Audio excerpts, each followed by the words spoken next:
What's going on, everybody? This is Sean of Raw Select Music. I am back with another record recommendations video. 3 records from 2020, 1 record from 2018. Been listening to these guys quite a bit as of late. Wanted to share my thoughts and opinions of them with you and let you know why. If you haven't checked them out yet, you might want to give these guys a listen. So with that being said, yeah, let's talk about these guys.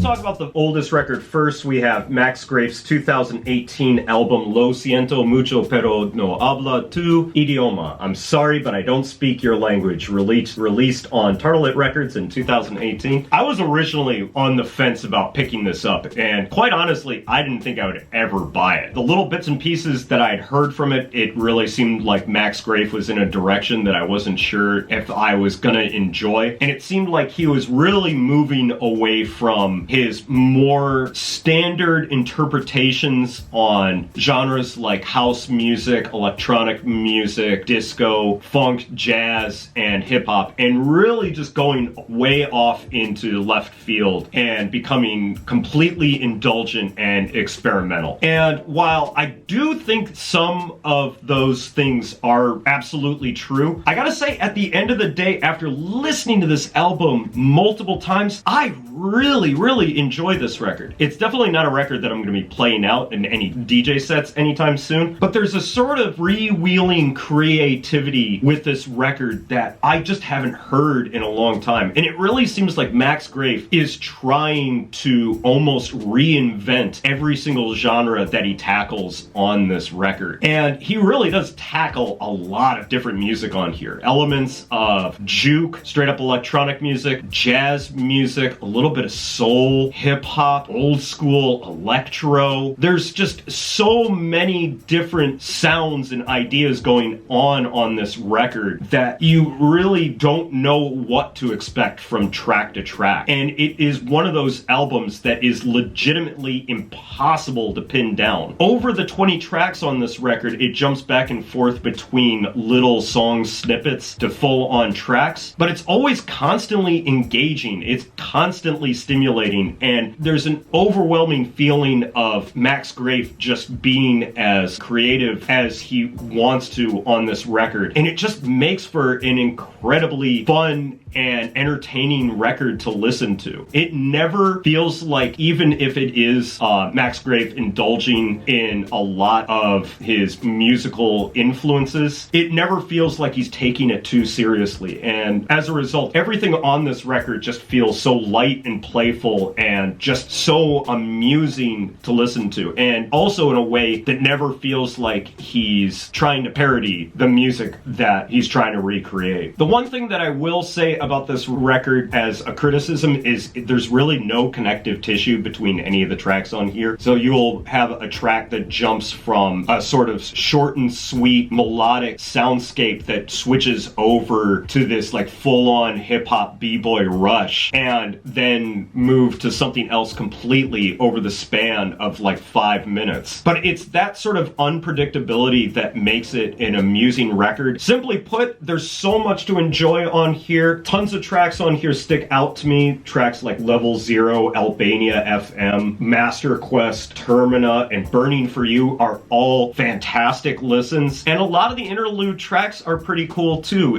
even though I feel like it would have been better if they were stretched out into full-fledged song ideas. So if you're looking for something that's unique and interesting and different from basically everything else out there, you really can't go wrong with this record. Highly recommend that you give it a listen in any format, be it digital or on vinyl. And even though I was originally reluctant to pick this up, this was one of the happiest surprises of all the records that I picked up this year. So yeah, Lo Siento Mucho Pero No Habla Tu Idioma. Sorry about my pronunciation. Max Graef's 2018 album. Definitely one of the most enjoyable records that I've listened to this year.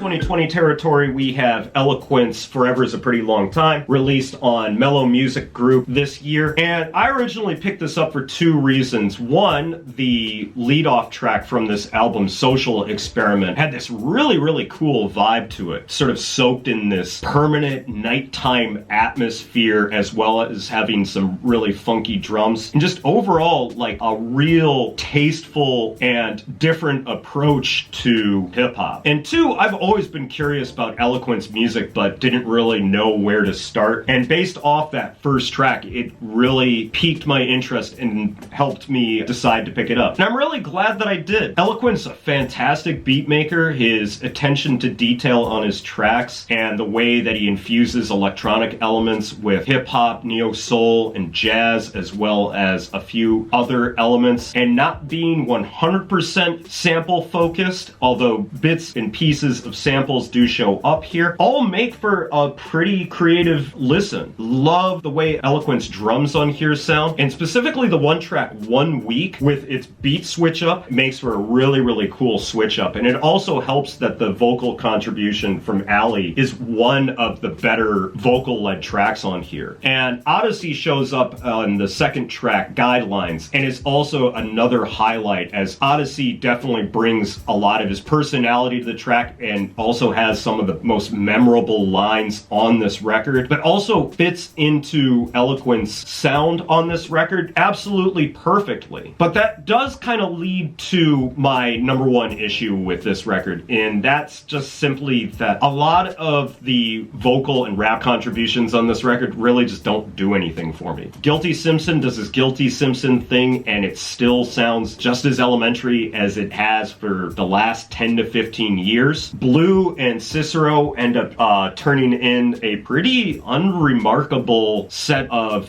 vocals and lines, and that's really disappointing considering Blue has consistently been one of the more interesting featured vocalists on a lot of projects. But really the one track that I inevitably always end up skipping is the song Annoyed with Saturn and Alexander. Man, the vocals on there just really annoy the hell out of me, both in lyrical content and delivery. And the beat on there is definitely one of the weakest tracks on this record. But on the whole, I really do enjoy this album. I'm glad that I picked it up. It's definitely made me curious to pick up some more of Eliquent's other projects. And it doesn't completely take away from what is otherwise a very enjoyable, very unique sounding mellow take on hip-hop. I love the atmosphere. I love Eliquent's very tastefully done sampling with an infusion of more electronic elements, and really enjoyed listening to this record. So if you haven't checked this one out, definitely give it a listen, because it might be up your alley a little bit more than mine, but I still like this record well enough.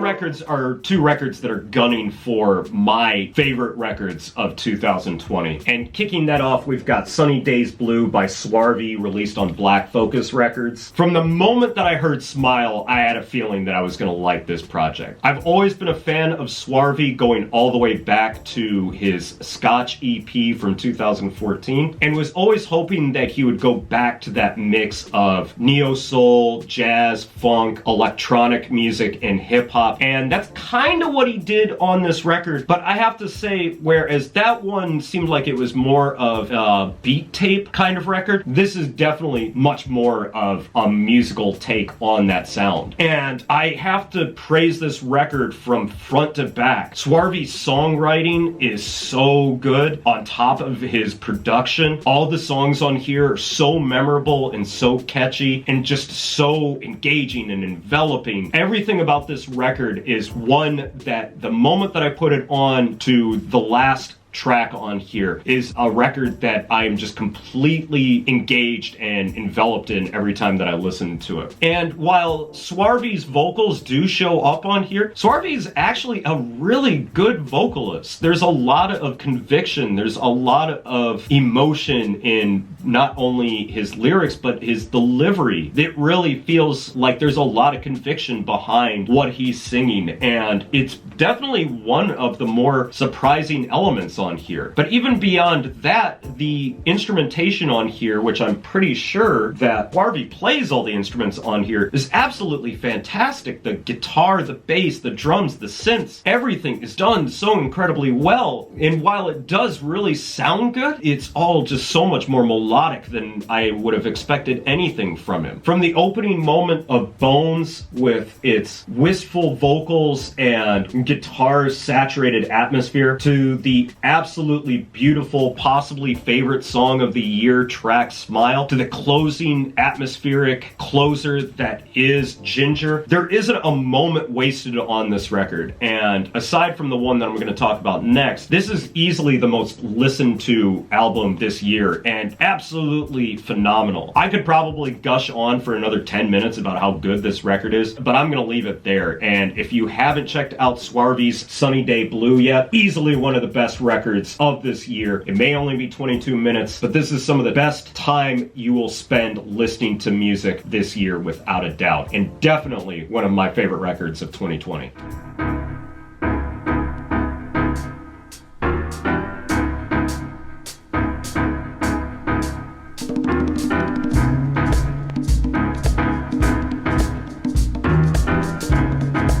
But for as much as I like Swarvy's Sunny Days Blue, there is one record that may edge it out just barely, and that's GregFoat's Symphony Pacifique, released on Strut Records this year. I went in completely blind on this record. I had no idea who GregFoat was, but while doing a little bit of digging online, looking for new music to pick up, I ran across this record with this rather nice cover, and after checking out one of the tracks on here, which I believe was Yonaguni, I immediately knew that I had to pick this up. You know, sometimes you get that assumption that just based on a little snippet of a song that you're going to enjoy the entire project. Well, that was the case with this record. From front to back, this is the best modern jazz record that I've heard outside of Sam Wilkes's Wilkes or Joe Armand Jones's last two albums. I absolutely love everything about this. The musicianship here is second to none. Tight when it needs to be, loose when it needs to be, very melodic, much more focused on composition and arrangement rather than being a show of skills. And even though it could be loosely thought of as a jazz record, it does a lot of explorations into other genres. A little bit of Latin, a little bit of hip-hop, a little bit of funk and soul also show up on here, as well as a few diversions into more ambient and almost new age kind of music that's very similar to some of the stuff that Carlos Nino has been doing. And even with all the different genres that this record pays homage to, it's all done so incredibly well and done in a way that it feels very unique and very fresh, and it doesn't feel derivative of any of the genres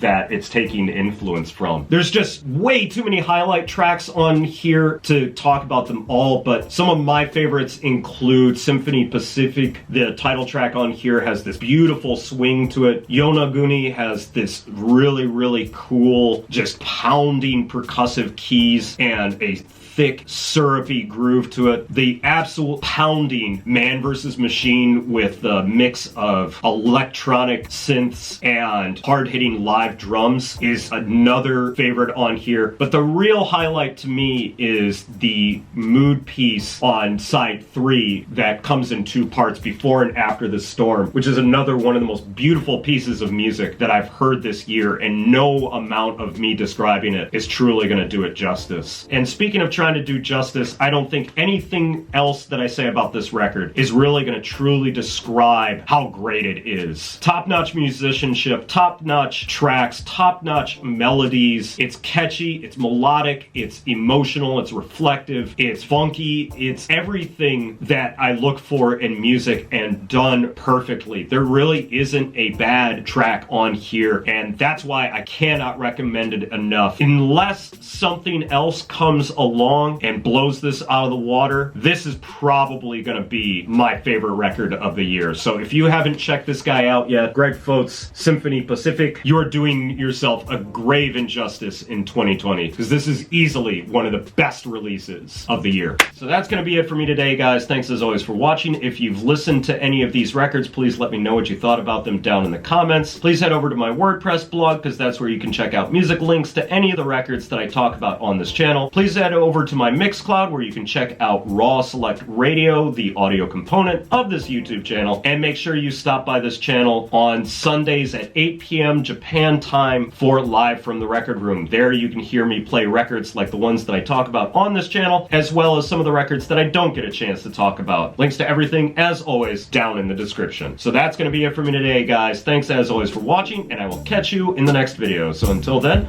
peace out!